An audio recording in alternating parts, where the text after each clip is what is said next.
नमस्कार, आप देख रहे हैं SPN 9 न्यूज और मैं हूं आपके साथ मनीष कुमार सैनी। बुधवार को मिल्कीपुर विधानसभा सीट के लिए उपचुनाव हुआ और उपचुनाव के दौरान तमाम यहां पर घटनाएं निकलकर सामने आई, जिसमें समाजवादी पार्टी मुखर होकर तमाम घटनाओं को कहीं न कहीं चुनाव आयोग और पुलिस प्रशासन के संज्ञान में लाती हुई दिखाई दी। लेकिन तमाम वीडियो, तमाम सबूतों के बावजूद यहाँ पुलिस प्रशासन और चुनाव आयोग कोई भी कार्रवाई नहीं करता हुआ नजर आया, जिसके बाद अखिलेश यादव और समाजवादी पार्टी कुनबे का एक एक चेहरा यहाँ भारतीय जनता पार्टी, पुलिस प्रशासन और चुनाव आयोग पर तमाम सवालिया निशान खड़े करता हुआ नजर आया। जिसके चलते हमने ये भी देखा कि जो भारतीय जनता पार्टी के कार्यकर्ता थे वो बूथ कैप्चरिंग और यहाँ लोगों को डराने धमकाने का काम करते हुए नजर आए। तमाम यहाँ पर घटनाएं जो निकल कर आई उसमें भारतीय जनता पार्टी की साजिशों का खुलासा होता हुआ नजर आया, जिसके चलते समाजवादी पार्टी के अखिलेश यादव ने यहाँ तमाम बड़े खुलासे किए। उसके बावजूद चुनाव आयोग और पुलिस प्रशासन ने इस मामले को लेकर कोई बड़ी कार्रवाई नहीं की। इस बात को लेकर अब उत्तर प्रदेश के अंदर सियासत गर्माती हुई नजर आ रही है। हालांकि चुनाव का मतदान तो संपन्न हो गया, लेकिन उसके बाद भी सियासी संग्राम बढ़ता हुआ नजर आ रहा है। इस मुद्दे पर विस्तार से चर्चा करेंगे हमारे वरिष्ठ सहयोगी अमन सर के साथ। सर, बहुत बहुत स्वागत है आपका। सर, किस तरह से देखते हैं मिल्कीपुर विधानसभा सीट पर उपचुनाव होता है, वहां भारतीय जनता पार्टी के गुंडे मनमानी करते हुए नजर आते हैं, पुलिस प्रशासन यहाँ लोगों को डराता धमकाता नजर आता है और बूथ कैप्चरिंग और तमाम यहाँ पर घटनाएं निकलकर सामने आती हैं। ईवीएम को लेकर तमाम मामले खुलते हैं। चुनाव आयोग पर अखिलेश यादव और समाजवादी पार्टी सवालिया निशान खड़े करती है, उनके संज्ञान में तमाम चीजें लाने की कोशिश करती है, लेकिन यहाँ पर कार्रवाई के नाम पर कुछ भी नहीं होता है। किस तरह से देखते हैं? देखिए, बिल्कुल मनीष, और जिस तरह मिल्कीपुर चुनाव के ऊपर तमाम दुनिया की नजर लगी हुई थी, तमाम देश की नजर लगी हुई थी, क्योंकि मिल्कीपुर ये वही सीट है जहां पर अवधेश प्रसाद कह सकते हैं एमएलए थे, उसके बाद वो मुख्य जो सांसद बन जाते हैं और फिर वो अपनी सीट से इस्तीफा देते हुए नजर आते हैं। और ये सीट उस समय भी चर्चाओं में आई जब 10 सीटों के ऊपर उपचुनाव होने थे, लेकिन वहां पर 9 ही सीटों के ऊपर उपचुनाव हुए, मिल्कीपुर पे उपचुनाव नहीं हुआ। अब जाकर इस पे उपचुनाव हुआ है, तो इसको लेकर लगातार जो नजरें थी बनी हुई थी कि यहाँ से क्या कुछ होने वाला, किस तरह चुनाव होने वाला। लेकिन जिस तरह की खबरें लगातार दिन भर कल वायरल होती रही, लगातार सामने आती रही, उसमें कहीं ना कहीं ये बात निकल कर सामने आई कि क्या यहाँ पर कह सकते हैं निष्पक्ष रूप से चुनाव हुआ है, क्योंकि ये बात भी सामने आती रही। सपा ने ये बात कही कि भाई चुनाव आयोग से लाख कोशिश करने के बाद, लाख बात रखने के बाद भी कोई भी एक्शन नहीं लिया गया। आज आपने देखा कि जी, अखिलेश यादव ने तो यहाँ तक कहा कि हमारा चुनाव आयोग मर गया है, मैं सफेद कपड़ा उसको भेज रहा। इस तरह की तल्ख बातें वो करते हुए नजर आए, तो जाहिर बात है कि यहाँ कोई ना कोई तो आपस में जो कह सकते हैं अंडरस्टैंडिंग का अभाव रहा, आपस में जो तालमेल होना चाहिए उसका अभाव रहा। और ये भी कहा जाता रहा कि जो शासन प्रशासन है वो अपनी मनमानी करता हुआ नजर आया। शासन प्रशासन ने कई बूथों के ऊपर अपनी मनमानी की और यहाँ पर जो लोग थे, खासकर बीजेपी के जो लोग थे, वो एक तरीके से सपा के जो लोग थे वोट करना आना चाहते थे, उनको दरकिनार करते हुए नजर आया, उनको दूर करते हुए नजर आया। और जिस तरह से बैरिकेडिंग करके ये एक तरीके से लोगों को परेशानी का सामना करा कर कहीं ना कहीं चुनाव प्रचार में बाधा डालने का काम किया गया, उसको लेकर भी लगातार सपा की तरफ से ये बात कहेगी कि बीजेपी ने हर कह सकते हैं मुमकिन कोशिश की जिस तरह से चुनाव को खराब किया जा सके। कई बूथों के ऊपर कई घंटे तक कह सकते हैं वोटिंग नहीं हुई, कहीं पे स्लो कर दी गई, कहीं पे लोगों को मतदान नहीं करने दिया गया। ये तमाम सारी खबरें दिन भर सुर्खियों में बनी नहीं, क्योंकि मिल्कीपुर सीट पे लगातार यही बात कही जाती रही कि भाई अगर यहाँ पर सपा चुनाव जीतती है तो ये बात साबित हो जाएगी कि अयोध्या में जिस तरह से लोकसभा चुनाव के दौरान सपा के हिस्से में ये सीट आई वो इत्तेफाक नहीं था, बल्कि लोगों में नाराजगी बीजेपी को लेकर है। क्योंकि पहले भी हमने देखा कि यहाँ पर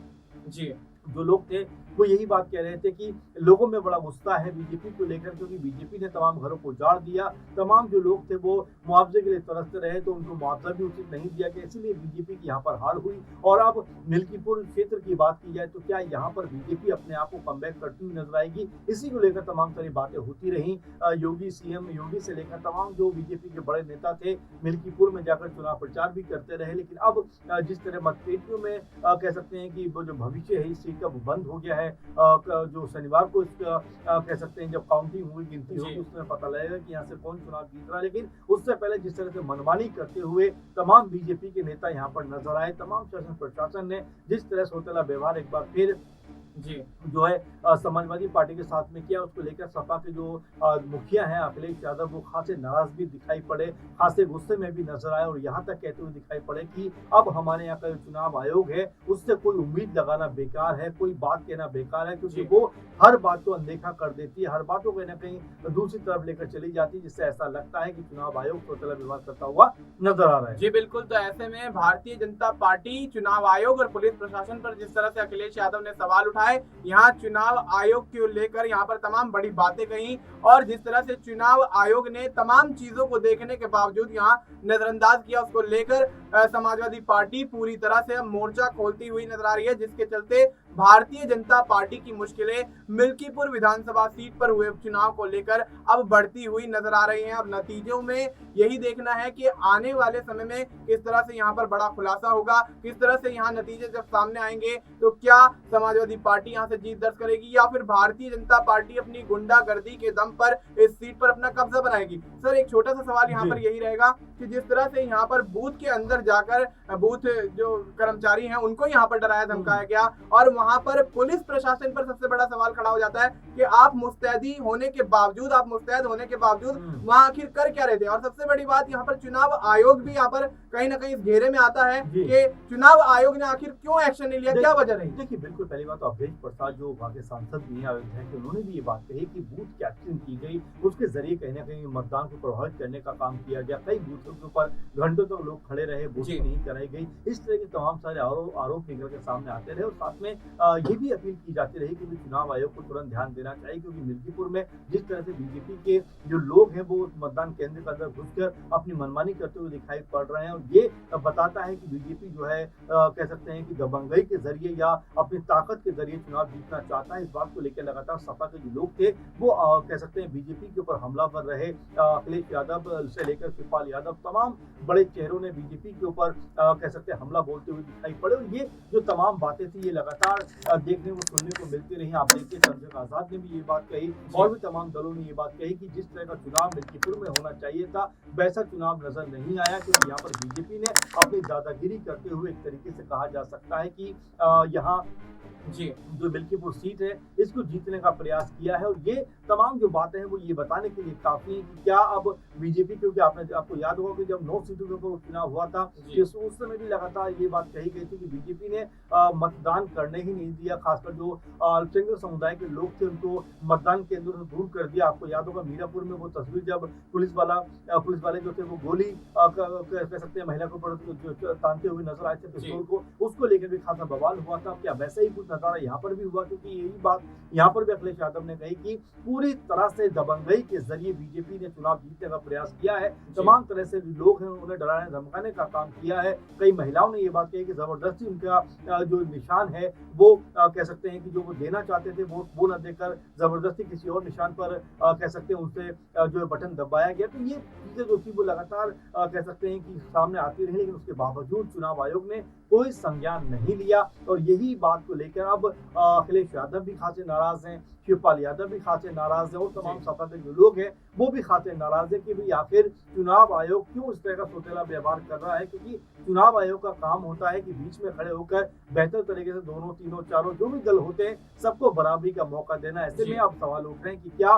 चुनाव आयोग पक्षपात करता हुआ नजर आ रहा है, क्योंकि अखिलेश यादव ने इतनी बड़ी बात की अगर कहीं ना कहीं चुनाव आयोग के ऊपर सवाल खड़े कर दिए हैं। अब जब चुनाव नतीजे आएंगे उस समय क्या रिजल्ट निकल कर सामने आएगा ये देखने वाली बात होगी। लेकिन जिस तरह से मिल्कीपुर में हम लोग उम्मीद कर रहे थे